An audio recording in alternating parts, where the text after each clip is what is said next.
بڑا اچھا انیشیٹو ہے اور یہ تو ان کی اپنی رسپانسبلٹی بھی ہے اور فوڈ انسپیکٹر کا بڑا رول ہوتا ہے ناظرین کہ ہر ایک چیز کے اوپر چیک اینڈ بیلنس رکھنا اور اس حساب سے باقی معاملات کو دیکھنا. یہاں پر چونکہ ان کا اچھے انیشیٹو کے ساتھ ساتھ ایک انفارمیشن کہہ لوں یہ پوائنٹ آؤٹ یہ کرنا چاہوں گی ناظرین کہ میجسٹریٹ کے ساتھ فوڈ انسپیکٹر کے ساتھ جو ایک بڑا باؤنڈ ہوتا ہے, ایک بڑا کنیکشن ہوتا ہے, انجمن تاجران والوں کا ہوتا ہے.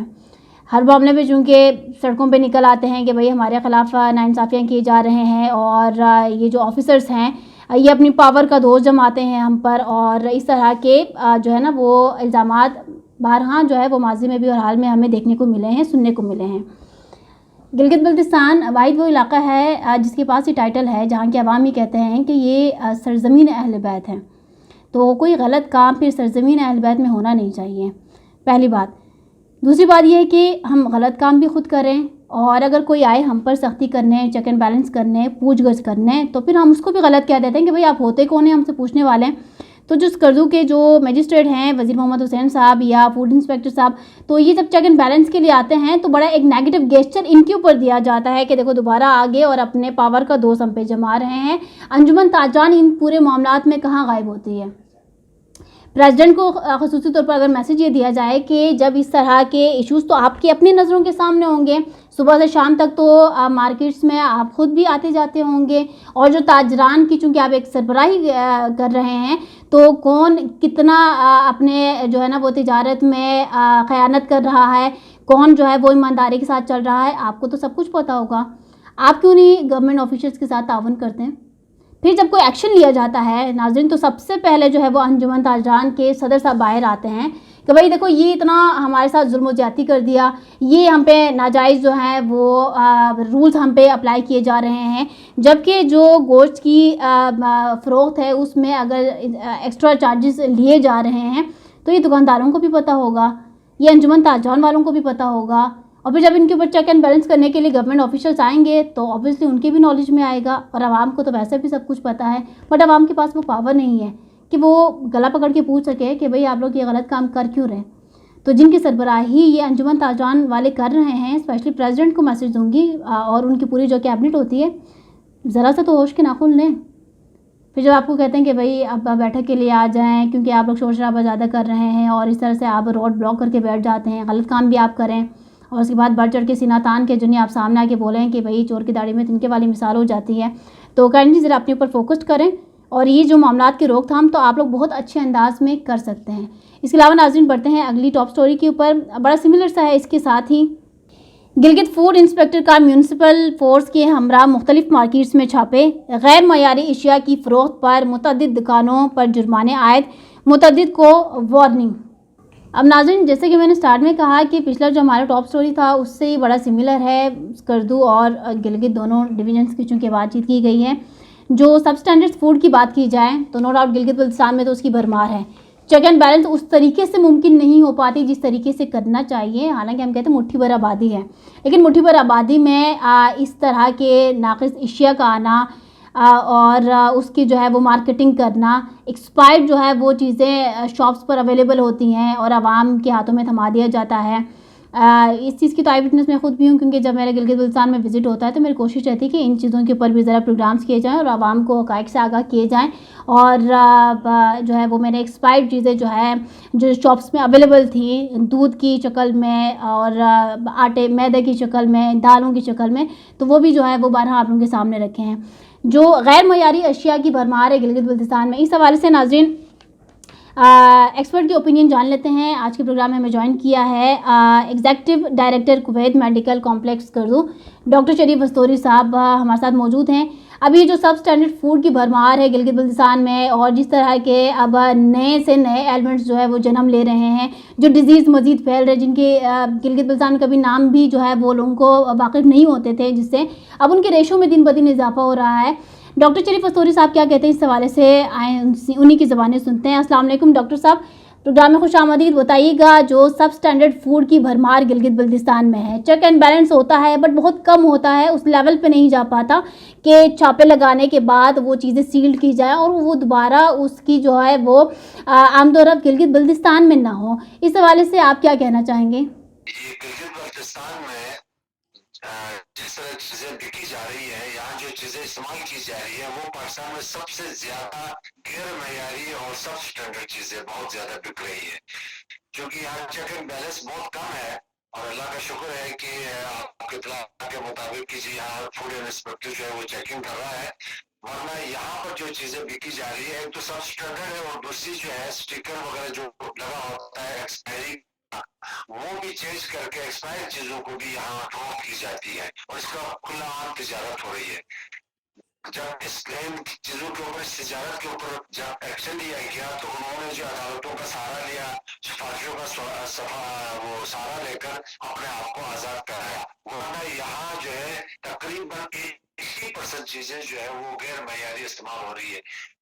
بالخصوص جو چکن ہے وہ جو ہے وہ غیر معیاری ہے اور صحت کے اصولوں کے خلاف ہے، کیونکہ یہ چکن جو ہے وہ مانسرا، احمدآباد، سوات اس سائڈ سے آتا ہے، یہاں لوکل چکن نہیں ملتا ہے، وہاں سے آتا ہے، تو وہاں چھوٹے چھوٹے چیزوں کو جو ہے وہ مرغی کے بچوں کو اسٹیرائڈ کا انجیکشن اور اسٹیرائڈ کی چھوٹے چھوٹے ٹیبلٹس استعمال کرتے ہیں، تو 3 مہینے کا یا 2 مہینے کا جو چوزا ہوتا ہے وہ سال کا لگتا ہے، وہ 2-3 مہینوں کے بعد جو ہے وہ سال کا 1.5 سال کا جو ہے وہ مرغی بن جاتی ہے، تو وہ جو ہے اس کے اندر فیٹ بھی بہت آتا ہے اور گوشت بھی بہت بنتا ہے، تو یہ جو چکن ہے وہ پورے گلگت بلتستان میں فروخت ہوتی ہے، اور اس کے اندر جو ہے وہ اسٹیرائڈ کی بہت بڑی تعداد ہے، اور میں تو یہ کہوں گا کہ فوڈ انسپیکٹرز کو کم از کم یہ چکن کو چیک کرنے کے لیے کہ اس کے اندر جو ہے اسٹیرائڈ کے کیا ایلیمنٹس ہے، اس کے اندر کوئی اسٹیرائڈ موجود ہے، چیک کرنے کے لیے بھیجنا چاہیے، ورنہ تو یہ جو چکن استعمال کیا جا رہا ہے یہ جو ہے بچوں کے لیے اور خواتین کے لیے بہت مضر ہے، اور یہ جو ہے خطرناک ثابت ہو سکتا ہے، کیونکہ پورے علاقے میں جو ہے اسٹیرائڈ استعمال شدہ چکن استعمال کیا جا رہا ہے۔ جی ٹھیک ہے ڈاکٹر صاحب، اچھا یہ بھی بتائیے گا کہ اب جو اس طرح کے فوڈس کی گلگت بلتستان میں چیک اینڈ بیلنس نہ ہونے کی وجہ سے، چونکہ ان کی جو ہے وہ ریشو میں اضافہ ہو رہا ہے، تو ساتھ ساتھ ڈیزیزز میں بھی تو اضافہ ہو رہے ہوں گے کہ اس طرح کے ناقص اشیاء جو ہے وہ عوام استعمال کرتے ہیں، تو اس حوالے سے کون سی بیماریاں ہیں جن کی ریشو میں اضافہ ہوتا ہوا نظر آیا ہے؟ دیکھیے یہ علاقہ جو ہے کسی زمانے میں جو ہے وہ بیماریوں سے پاک تھا، یہاں کسی قسم کے ہارٹ اٹیکس وغیرہ، لیور کے کیسز وغیرہ یا لنگس کیسز وغیرہ یہ نہیں ہوتے تھے، بہت کم تھے، لیکن آج کل آپ دیکھ رہے ہیں کہ پتے کے گال بلیڈر کے کینسر بہت کامن پایا دیکھا گیا ہے، اور کڈنی سٹونز بہت ہیں، اور کینسر کے بہت سارے کیسز ہے، کینسر جو ہے یہاں بہت کامن ہو گیا ہے، وہ انہی سب اسٹینڈرڈ چیزوں کی بیماریاں پیدا ہو رہی ہیں، اور لوگ جو ہے چونکہ ملک کے اندر مہنگائی بہت ہے تو لوگ جو ہے سستی چیزیں خریدنا چاہتے ہیں، اور ان کی پہنچ جو ہے وہ سستی چیزوں تک ہے، تو وہ مجبور جو ہے ایسی سستی چیزوں اسٹینڈرڈ چیزیں جو ہے عام اسٹینڈرڈ کی چیزوں سے سستی ملتی ہیں، اس وجہ سے لوگ جو ہے مجبوراً ان چیزوں کو استعمال کرتے ہیں، بالخصوص بچے جو ہے ٹافیاں اور اس طرح کی جو چیزیں ہیں وہ انتہائی سب اسٹینڈرڈ ہے، غیر معیاری ہے، اور وہ کامن استعمال ہو رہی ہے، یہاں ہم لوگوں نے بھی کمپین چلانے کی کوشش کی کہ یہ غیر معیاری چیزوں کے استعمال نہیں کیا جائے، لیکن جو مافیاز ہے، جو یہ جو تجارت کرنے بعض لوگ ہیں، وہ ان چیزوں کو جو ہے اس طرح سے لاتے ہیں اور فروخت کرتے ہیں، اور اس کے ساتھ جو ہے کوئی ایکشن نہیں لیا جاتا ہے، کیونکہ ایکشن لیا جاتا ہے تو ذریعے سے یا کسی عدالت کی وجہ سے یا پولیس کی سرپرستی سے یا فوڈ انسپیکٹرز کی سرپرستی سے وہ بچ جاتے ہیں، تو یہاں کے لوگ جو ہے اس وقت جو ہے غیر معیاری چیزیں کھانے پر استعمال کرنے پر مجبور ہیں۔ جی ناظرین، اگلی ٹاپ سٹوری ہمارے پاس، پبلک ٹرانسپورٹ کے کرایوں میں 8% تک کمی کا فیصلہ، ڈیزل پر چلنے والی گاڑیوں کے کرایوں میں 5%، جبکہ پیٹرول پر چلنے والی گاڑیوں کے کرایوں میں 8% کمی ہوگی، زائد کرایہ وصول کرنے والی ٹرانسپورٹ کمپنیوں کے خلاف کارروائی ہوگی، صوبائی وزیر ٹرانسپورٹ رحمت خالق۔ اب ناظرین، چونکہ ملک بھر میں پیٹرولیم مصنوعات کی قیمت میں کمی آئی ہے تو اٹس اوبیس کہ اب کرایوں میں بھی کمی آنی چاہیے، بٹ گلگت بلتستان میں تو 2 ہی روٹس ہیں جو کہ سفر کے قابل ہیں، بائی ایئر اور بائی روڈ، اور بڑا مشکل ہو جاتا ہے غریب عوام کے لیے بائی ایئر کا سفر کرنا، سو پبلک جو ہے وہ ٹرانسپورٹ کا استعمال کیا جاتا ہے بائی روڈ کے ذریعے سے۔